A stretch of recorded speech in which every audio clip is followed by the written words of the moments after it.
Hello and welcome back to Baker Brews. For those of you that are new here, my name is Donna, and here on this channel we chat about homesteading in the city, and I share a ton of our family adventures. Today's family adventure is a wet and rainy tour around our local Edmonton Valley Zoo.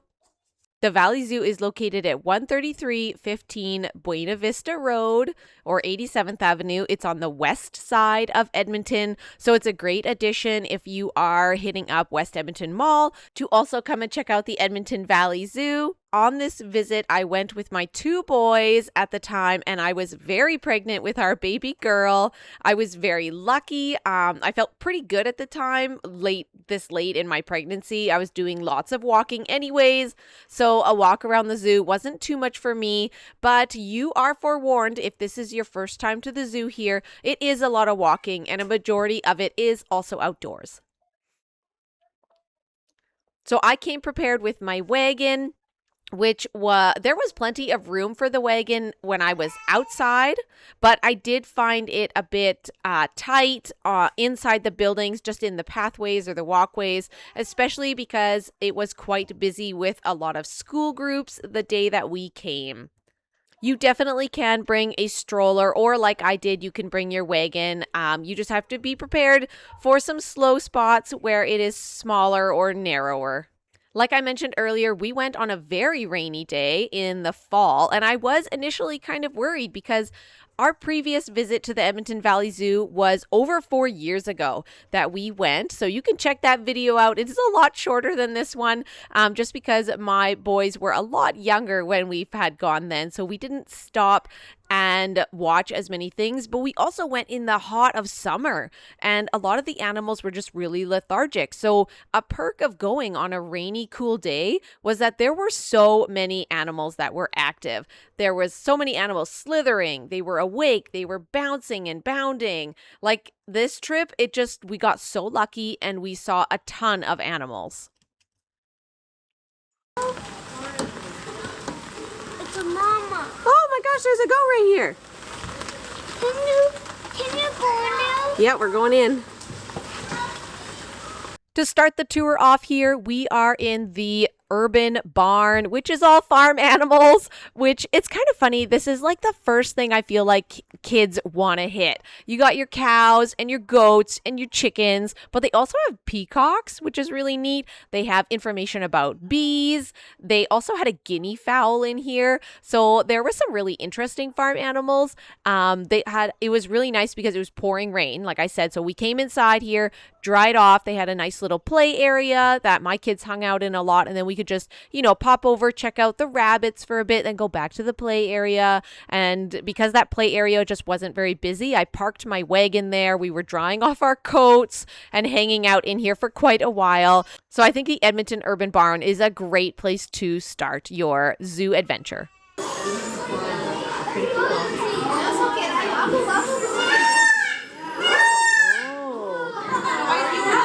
And then there's a girl peacock down there.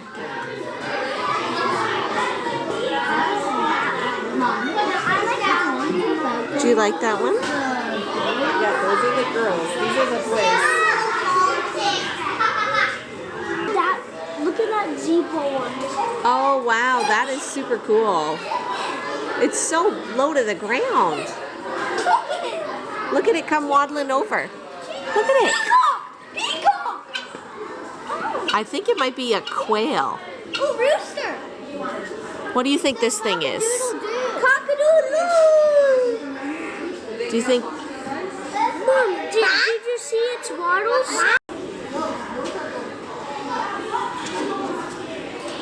What is this animal? What is this animal, boys? Goats. He's trying to walk out. He looks like he's not sure if he should go outside or not. Wow, it's got big feet.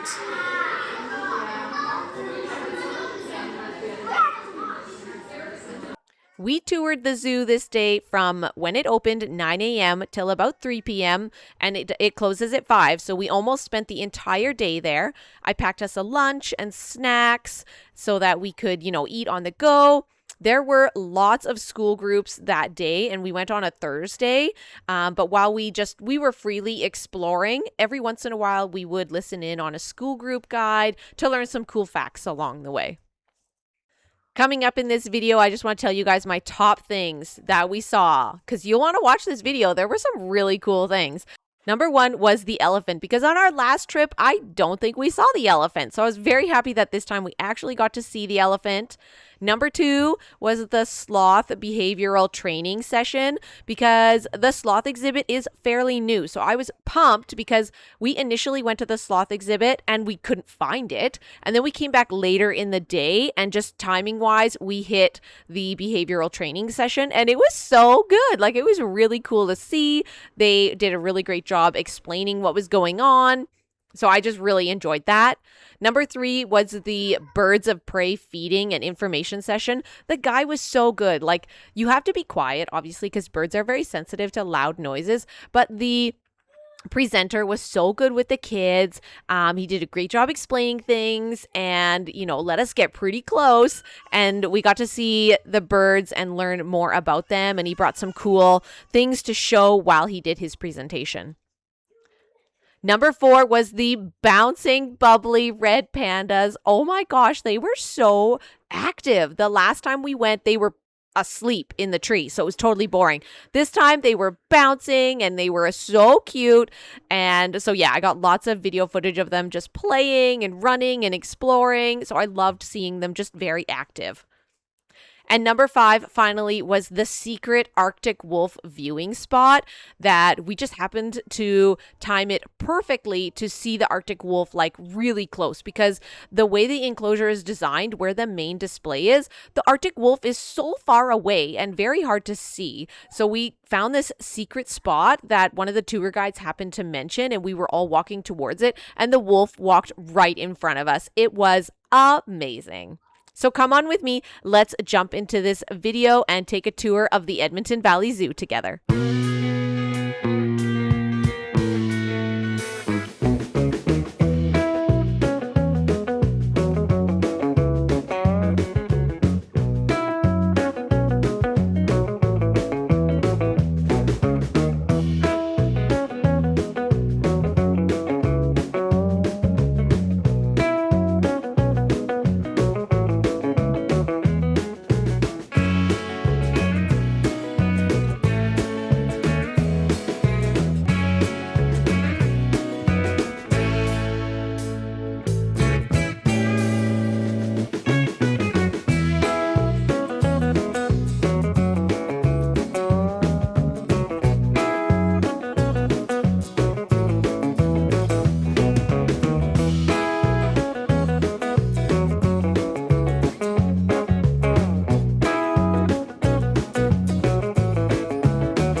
Your poof ball. So there's the guinea fowl over there eating. Do you see him eating? Oh, hi, Poofy. Wow, look, it looks just like him with his muffs and everything. I bet your poof ball will look just like that. But his leg's a bit longer. Yeah? Yeah, that looks just like Poofy. Look how big his head is. How much food does a cow being milked consume in a day? 45 kilograms. Whoa, that's heavier than you. That's the same as eating 85 boxes of cereal. Why does a cow chew her cud? To break down her food. After a cow eats, she will regurgitate the food, called cud, and chew it further to make it easier to digest. Do cows have friends? What do you think? I bet they do. Yep, cows are social. They like to be together. That is poop. If you are wondering, the zoo opened in 1959. It had a storybook kind of theme. It was called the Storyland Zoo, which was leading edge at the time in 1959, but they have changed it. They are transitioning the zoo into more of an innovative focus on learning and conservation initiatives. The zoo is open every day, Monday through Sunday, 9 to 5, and it's only closed on Christmas. So it is open all the time, so it's a great place to go. If you are looking for an activity to do, it's always open. You can consider getting a membership there, but if you are looking for just a day pass, babies 0 to 2 years old are free. Children are $10.50, youth are $13.75, and adults are $16.95, and seniors are $13.75. One of the zoo's events that I have always really wanted to go hit up is Zoominescence, which is a wintertime event. So they light up the zoo with lots of Christmas lights, and you can walk around and enjoy the zoo with the Christmas lights. So I've always wanted to go to that. Haven't yet hit it up. Just hasn't worked out with timing. So maybe one of these years we will go. But did you know that you can also rent a picnic site at the zoo? I was looking up things on their website, and you can rent a picnic spot, or you can book a birthday party there. You can even book your wedding there. But there is always a daily animal talk, and the schedule is listed. A lot of them are located at the habitats that are to do with the animals. So like the Red Panda talk is at the Red Panda habitat. The lemur talk is at the Makira Outpost, and the Birds of Prey talk is located at the Birds of Prey habitats. And they have them all throughout the day. Just looking on the website, there are 12 talks or, scheduled things that you can go and hit up just on one day. This is a lizard, but everyone calls it a snake. It's called a skink. It's like a lizard, but it's called a skink. And it's got a blue tongue. If you watch, it's supposed to have a really bright blue tongue when it sticks it out. I want to see. Well, he's resting.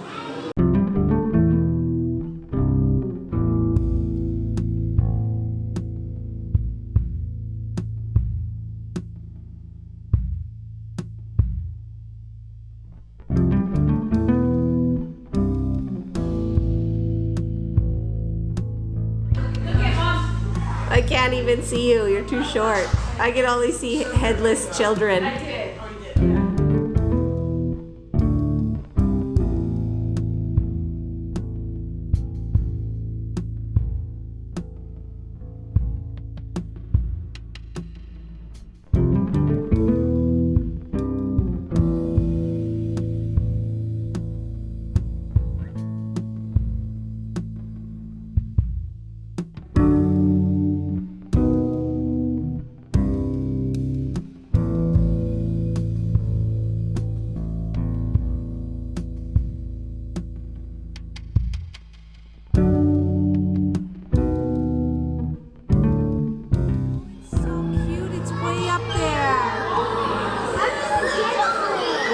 It's a Goeldi's monkey. It climbs. Can't you see this giant snake in here? Oh my god! How can a snake get that fat? Eats a lot and sleeps.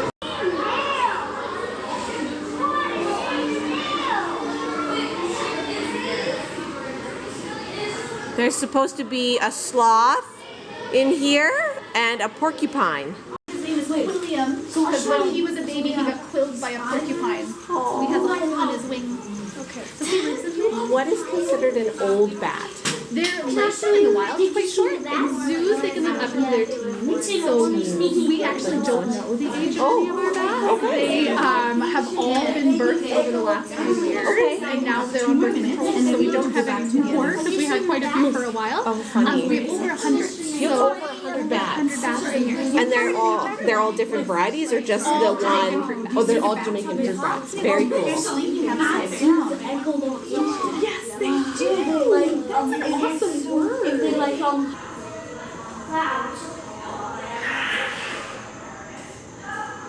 Oh my gosh, that was so creepy. So apparently they had some really old bats, and so they built them the geriatric ward. Or the geriatric ward for the old bats to fly around in, so they can land on soft, cushy stuff. instead of it being really hard for them to compete with the young bats. I thought that was pretty funny. I did it. Wait, the bat is sensing a butterfly. That's right, with echolocation. But you can't hear it. We can't hear echolocation, But no. they can hear like. Yeah, But you can hear like. that's right. Is a target stick. So just before you guys got here, you might see that bell on the ground there. That's what we call an SD, a discriminate sound. Okay. So that bell will jingle, and Luna will move towards the bell and get a snack. Whereas this guy is a little Okay. bit different than that bell. This is a target. So when Luna hears a bell, she's gonna know she's gonna want to move towards the zookeeper. Whereas when this target's here, she knows she needs to move towards the target. But it looks like she's being a little bit either stubborn or she's confused. She's supposed to move towards the wand, buddy. That's what they're trying to get her to do, is to move.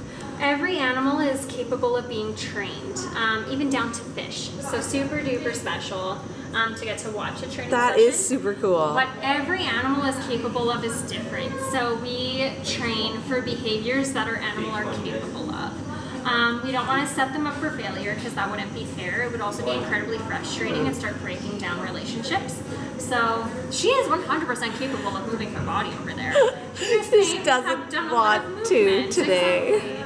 And we How many, do you just have the one sloth? have two sloths. Oh, you do have we two. have a male and a female, and we actually have a porcupine in here too. She's tucked in the Oh, back look, there she's doing it. Yeah, She's gonna move. there we go. Oh, yeah. So she's moving, but that might not be what our keeper's looking for. So you might have noticed She's she just- reached and grabbed. That's not what was the Intended. behavior that was sought after. So it looks like our keepers wanted her to kind of move her Along the body poles. down and kind of touch her nose to the target, I would imagine. Oh, okay. So what we're seeing our keepers doing is actually kind of giving them almost a physical exam kind of idea to see for any lumps, bumps, or scrapes, or if anything's going on. Where's the porcupine? This helps our animals be active participants in their own care.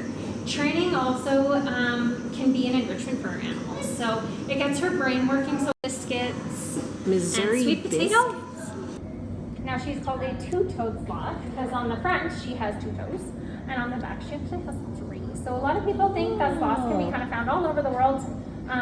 These guys are only found in South America. They're not found anywhere else. Have you went to the night club? Have I? I have before, but I haven't today. I want to go again. Oh, well, that's up to you and your family, my friend. Yeah. If you would like to go back into the bats, you may. I'm gonna watch the sloth. Be quiet though. No tapping the glass, Linkers. You're scared. I know you are. It's dark. Perfect. Oh, look, she's gonna get another treat. Yeah.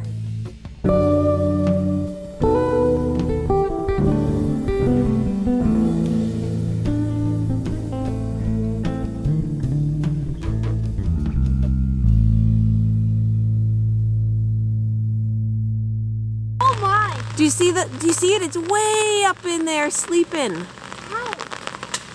Oh my, it's so hard to see the snow leopard. He's sleeping in the rain. Hey guys, we have come to the Edmonton Valley Zoo on a very wet and rainy day.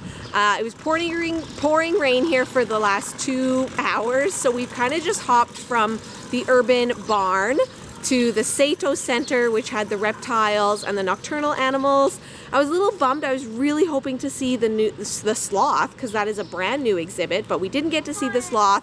But on the way between the urban barn to the Saito Centre, we did see Lucy the elephant. So I was pumped that we actually got to catch the elephant today, and the bats actually was a really cool exhibit as well. They were up in like the top corner of this tree, and you had to let your eyes adjust. That was really neat. Lots of the critters are inside because of the rain, so that worked out really well for us. The urban barn had loads of animals inside, as well as in the Saito Centre, like a lot of the nocturnal animals, because it was, or nocturnal, a lot of the reptiles were there, and they were even moving. I saw more snakes, I feel like, than I've seen before, just because they were active. The ball python was humongous. So we are on our way to lunch and hopefully to check out the red pandas, because apparently the red pandas are more active today as well. On a cooler day, they're more active, less sleepy.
He's actually moving.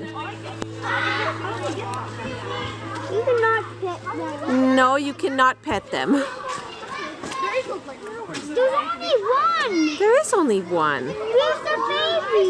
Aww. Where'd he go? Here he is. He's coming to you. He's like that. He's so close. Lincoln, another one come out. Oh, another one come out.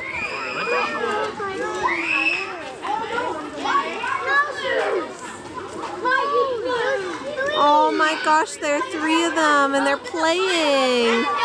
Oh, they're so cute. I know.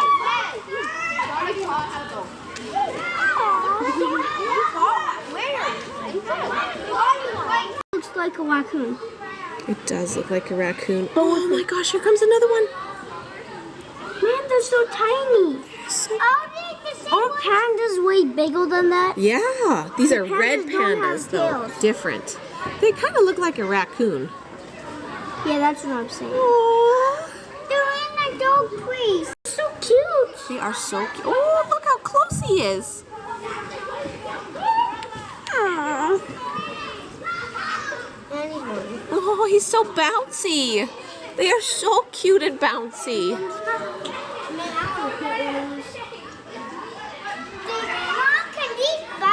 Oh yeah, that's why they're behind the glass.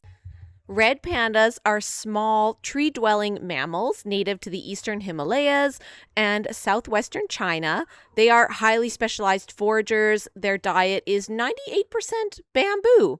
They only weigh about 8 to 17 pounds.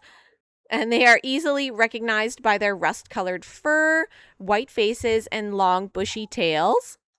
Red pandas are actually not closely related to giant pandas. They belong to their own unique taxonomic family. They share ancient ancestry more with weasels, skunks, and raccoons, which, looking at them, the common thing was that it doesn't look like a panda, it looks like a raccoon. And I agree. But like giant pandas, red pandas have a highly adapted pseudo-thumb. It's an elongated wrist bone that allows them to firmly grasp the bamboo stalks and strip the leaves with precision. Because they're eating bamboo, which is really low in nutritional value, they spend 17 to 22 hours a day resting, which explains why when we first saw them, they were just sleeping. But seeing them awake and happy and bouncing this time was such a joy. They spend a lot of their time in the trees, and they have really flexible ankles, which allows them to climb down tree trunks head first.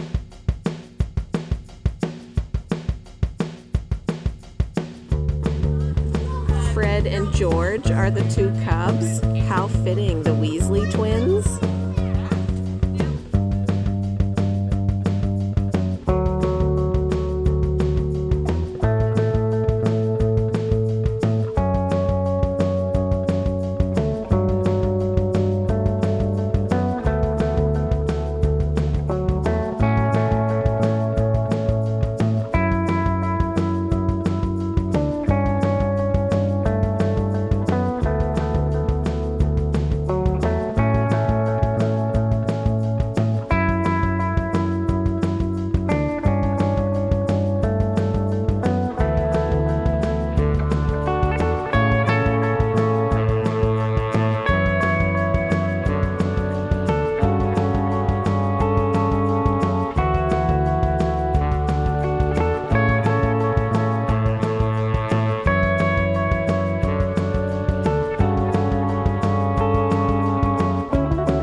I think that's a chipmunk sound, but there's an eagle owl in there, and it's big. Do you see it ruffling its feathers?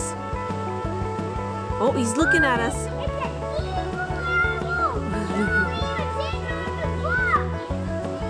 And we learned that Fred and George, the Red Panda twins, are going to be a year old in July. Aww.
Don't mess with the Canada goose, the most deadliest creature at the zoo.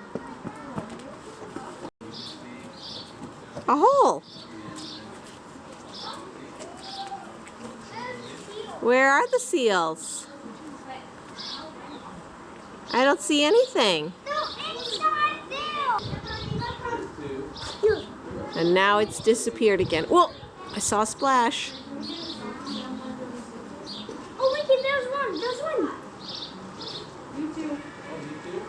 Oh, another one. Yeah. Group picture. Do you see them over there? Oh, Camille. I'm right here. Whoa! That was cool. That one looked like a cannon. That was super neat. You guys stand there. Oh, that's fun. I went on glass. Lyric, another one. Look. Hey, Ava. Get ready. Are we done exploring up here? Yeah. Hey, that's a big one.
somewhere is the camel.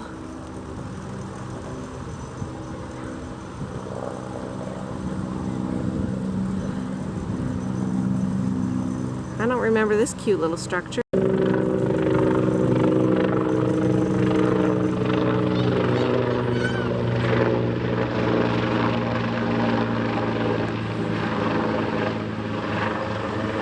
You guys get a whole carousel to yourself. Lincoln, are you on?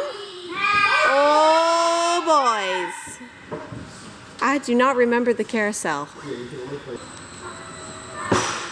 Can't believe you guys got a whole carousel ride to yourselves.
See that thing way at the top?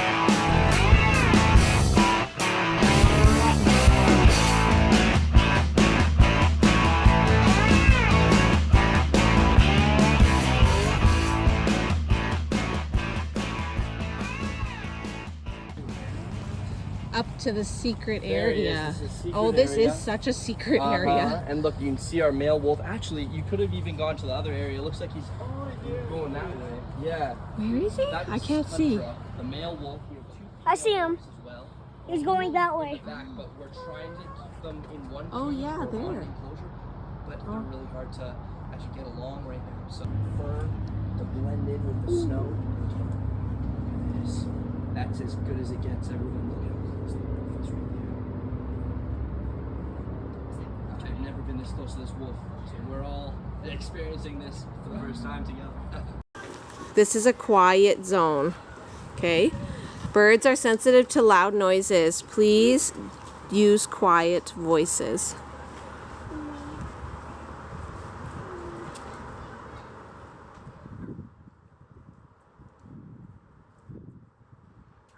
He looks so happy, Zach. Yeah, he's got a cute little face, doesn't he?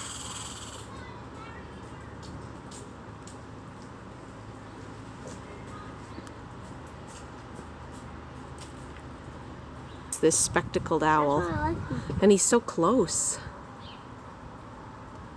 He's yawning. He's moving his head. He must see something. He's so cute.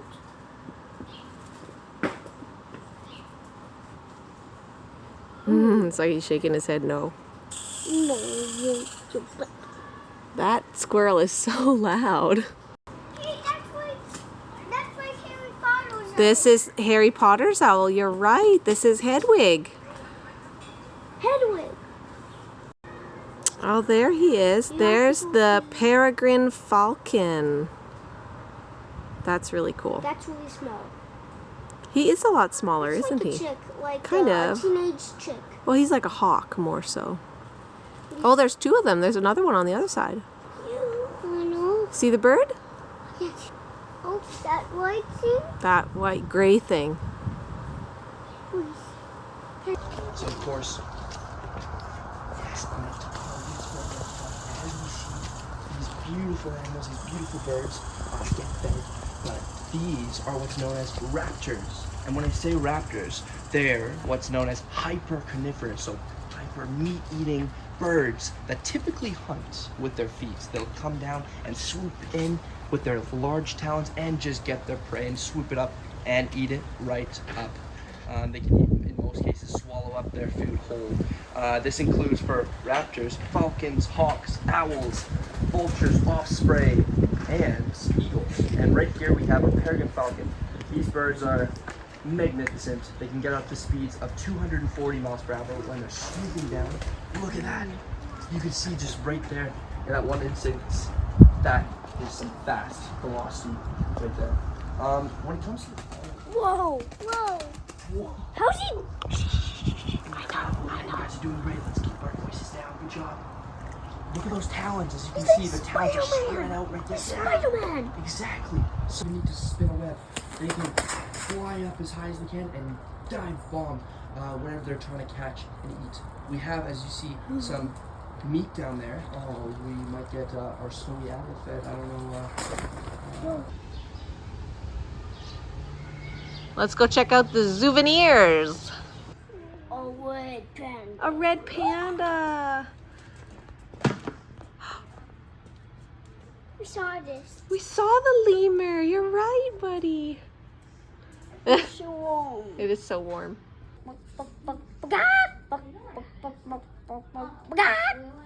This one comes in a tin. Yes, they're like adopt an animal, so you can kind of like donate your money to help support an animal. And inside, usually you get like a little toy of that animal that you've adopted. Aww.